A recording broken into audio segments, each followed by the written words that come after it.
Hello, everybody, and welcome back to the Virtual Flight Academy. My name is Micah Messer. I am a real-world pilot. However, I am not a real-world instructor. With that being said, do not use any of the techniques I am going to show you in this tutorial in the real world.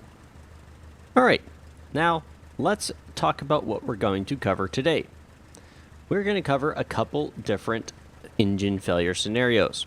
We'll cover engine failure on takeoff with runway remaining, engine failure on takeoff without runway remaining, and engine failure in the pattern.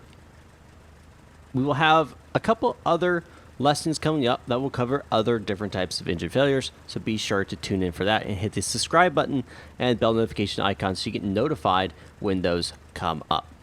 So now that's all been said, let's go ahead and hop into the aircraft and get going.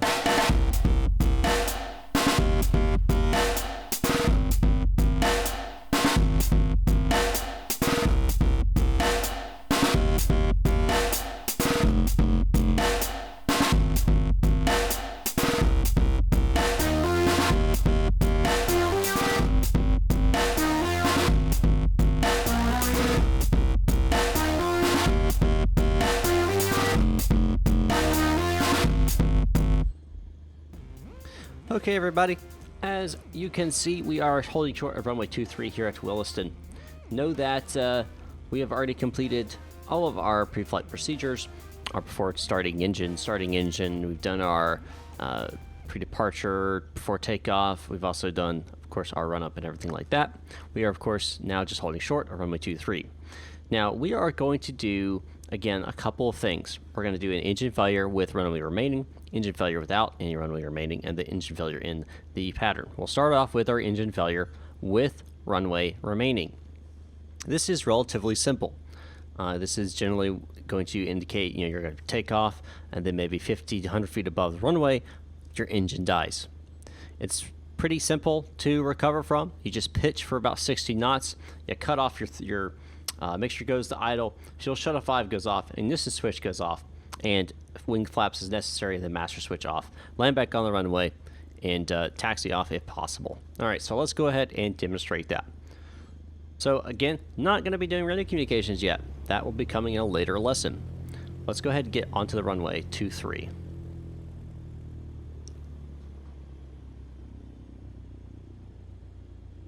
I am thankful for Microsoft for going ahead and adding, fixing some of the issues like mainly friction on the ground and other things like that. It does seem to be a little bit better and work a little bit more realistically. All right, so we're lined up runway 23 here, and we're going to do a normal takeoff, no flaps or anything like that. We're going to go full power. Make sure engine's in the green, our airspeed's alive. We'll pitch up at about 55 knots and start trying to climb out at 65. That'll be the VY.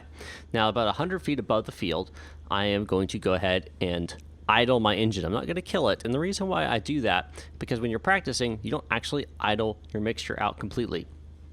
I'm going to simulate that I idle my mixture out, and of course, in the simulator, you are more than welcome to do this. However, I am, of course, going to be demonstrating several different failures, and having to restart my engine after every single one would take a lot more time than I really want to spare. So, with that being said, let's go ahead and do this. So, increasing power, and engine is in the green.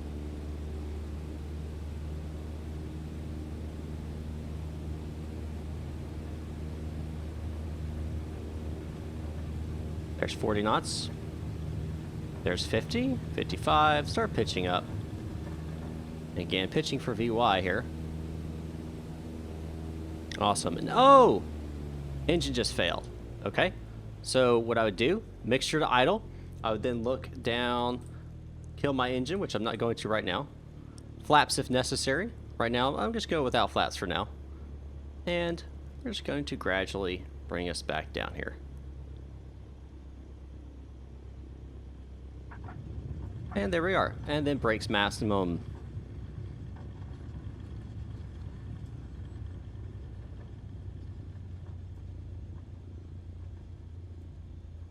And get off the runway so we don't block the runway and have to have it closed down. So again, what did I do? Airspeed. That was the crucial part. Right off the bat, you recognize your engine just failed. Airspeed, pitch for 60 knots. Mixture idle cutoff. Fuel shutoff valve, you saw me look at it. I didn't actually turn it off because, again, it'd kill the engine. Goes off, ignition switch goes off, again, would kill the engine. Flaps as required. I didn't want any flaps, too much to do. And then master switch off. That is as simple as it gets when it comes to landing back onto the runway, have an engine failure while you're taking off. So I'm going to taxi back to runway 23, and we'll do engine failure after takeoff without runway remaining. Okay, we are now back waiting at 23 here. So we're going to do a engine failure during takeoff without any runway remaining. What I'm basically going to do is I'm going to climb up to about 500 feet, and then we're going to simulate that we lose our engine. Now, because of the nature of this type of emergency, I am actually going to kill my throttle, pull my mixture back. I'm going to follow the checklist. Whenever you're in this kind of situation, with 500 feet up, you're not thinking about, can I make it back to the airport? You're not going to be able to make that turn back to the airport. It's just not possible. You lose too much altitude, too much speed during a turn. So instead, what you're doing is you're looking 30 degrees to the left and 30 degrees to the right. So about from here to about there. And if you can find a field in that zone, that's where you aim for. You aim for the largest area, least obstructions, away from people zone to try to land at. So what we're going to do, we're going to do a takeoff, a normal takeoff. We'll climb up till, again, about 500 feet. And then I will kill my engine. I'll do that by mixture idle cutoff. That's actually the second step of an emergency landing without engine power. So our airspeed, we're going to be pitching for about 65 knots to start with. Mixture idle cutoff, fuel shutoff valve to off, ignition switch off, then flaps as required, master switch off, door becomes unlatched. Unfortunately, right now in 2020, you can't actually open your door, so we'll just simulate we open our door. I'll just verbalize that, and then we'll touch down. Now, because we're going to be landing off the field, you want to touch down with your mains first, and you want to keep that nose wheel off the ground as long as possible. We're going to cover that when we get into soft field landings, but it's important during this stage to know when you touch down off the runway, not on the field anymore, you want to touch down with your main wheels first. Your nose wheel, you want to keep that off the ground as long as possible, and you'll brake heavily. So we're going to do that. We're going to practice this. I have not actually done this off of this runway here in Williston, so I do not know even if we have a field out in front of us. We'll find out when we do this. So let's go on the runway and let's practice.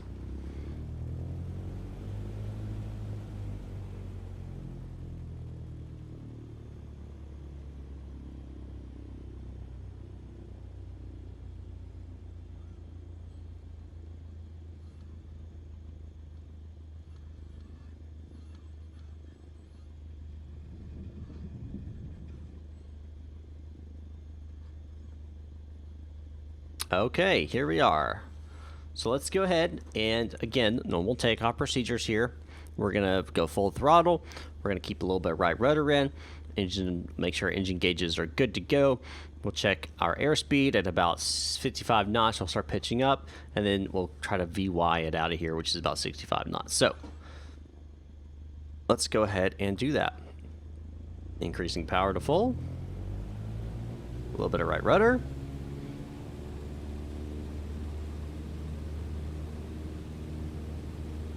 Engine gauges are in the green. Airspeed is alive. There's 50. There's 55. And pitch up. And there's 65. And we'll just climb on out of here.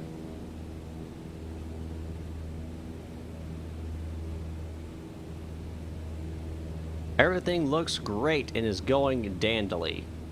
Dandily, I say.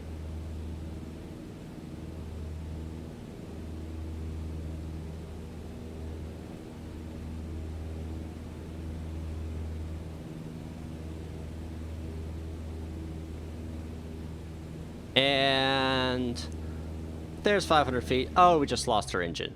All right, pitching for 65. There's 65. All right, looking left and right. All right, I'm going to take a slight turn to the left here. Pitching again, 65. That's going off. Ignition off. Flaps is required. We'll get some in here in a moment. Doors, unlatch the door. All right.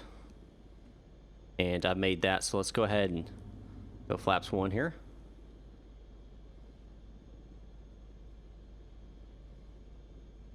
About 60 knots right now. Flaps 2.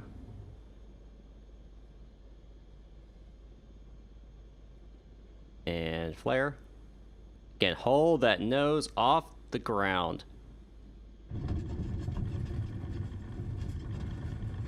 Braking heavily. Keeping back pressure. Look how back my pressure is on my yoke right now.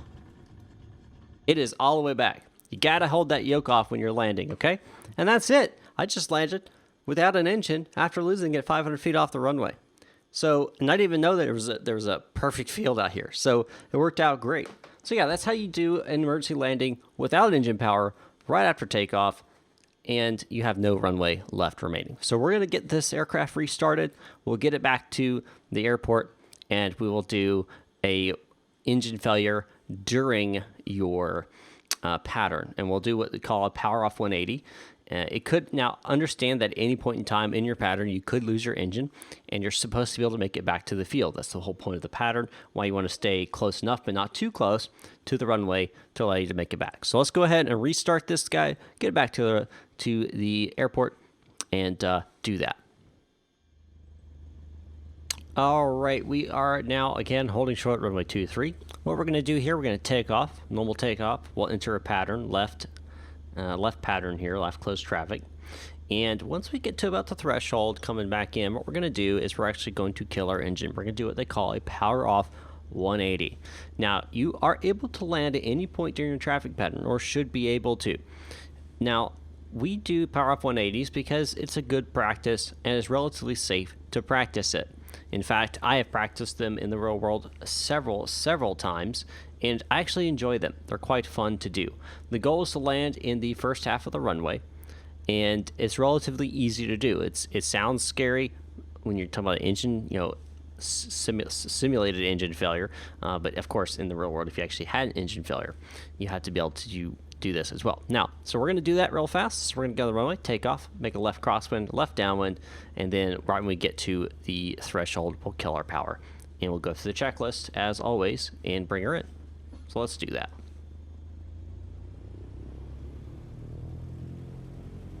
A couple of things of note on this one as well as I get lined up here on the runway. Whenever you're making your turn towards the runway, note that you add flaps as you feel necessary once you know you've made the runway. Once you know you've able to make it back to the runway, then you can add flaps. But until then, keep your flaps up. All right, let's go ahead and do this. Power full. Engine's in the green.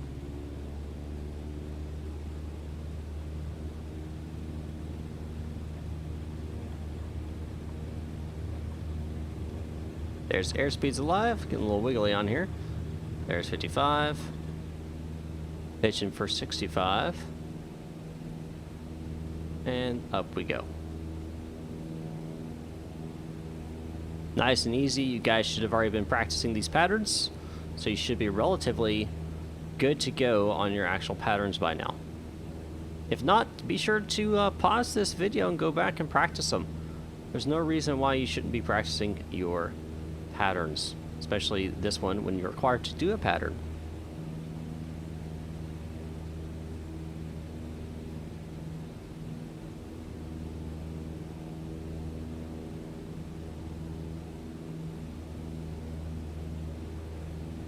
All right, approaching 700 feet above.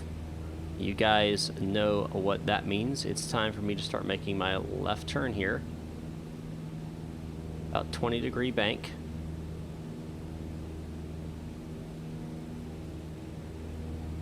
Continuing to climb at 65.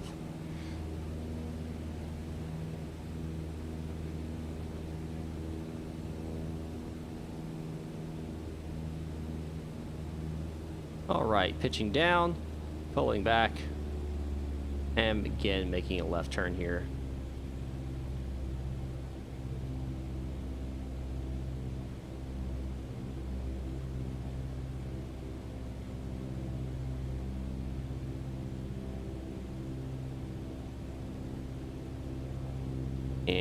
there we are. Okay, so we should be, again, about 1,000 feet above. We've got the runway off to our left here, as you can see. Maintaining our altitude.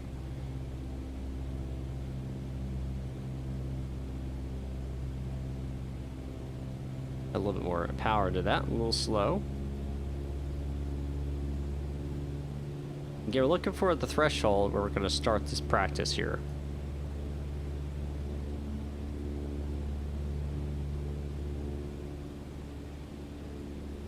Creeping a little bit, so let's get a little bit out right more. Alright, and so about right now, we'll go ahead and kill our power. Alright, we're looking for pitching of about 60 knots. Okay, so we're going to maintain, and we're going to start turning in. Alright, so looking to maintain about 60 on the airspeed. We'll go ahead and kill this guy. This ignition goes to off. Open our door up, flaps as required, and we're just turning in towards the runway here.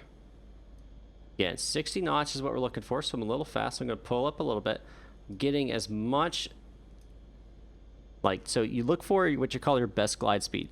So you want to get as much distance on the altitude that you have. So I'm just slowly turning in towards the airport here, maintaining right now, perfect 60 knots.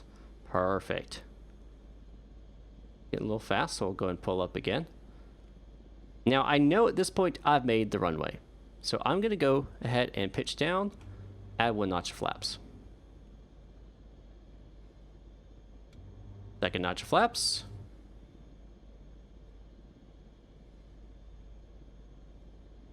In fact, I'm coming a little much. I'm going to do what they call a slip. We'll cover that in another lesson here. And final notch of flaps. Keep that speed up, keep that speed up. And rotate, or round out, and flare. And it's that easy. Perfect, perfect, perfect. That's all it takes, guys, to do a engine failure on takeoff with runway remaining, takeoff without runway remaining, and finally in the traffic pattern, power off 180 as they call it, into the field. So it's that simple, guys. I hope this has helped you. If it has, be sure to hit the like button down below. Don't forget to subscribe and hit the bell notification icon to be notified when I put up the next lesson, which will cover more engine failures, including higher up in altitude, how you pick a site. We'll start covering some engine fires as well. Be sure to join me on the Discord as well, and don't forget you can help support me by hitting that join button down below here on YouTube or over at patreon.com/mmflightclub. Thanks again for watching, and I'll see you guys next time up in the sky.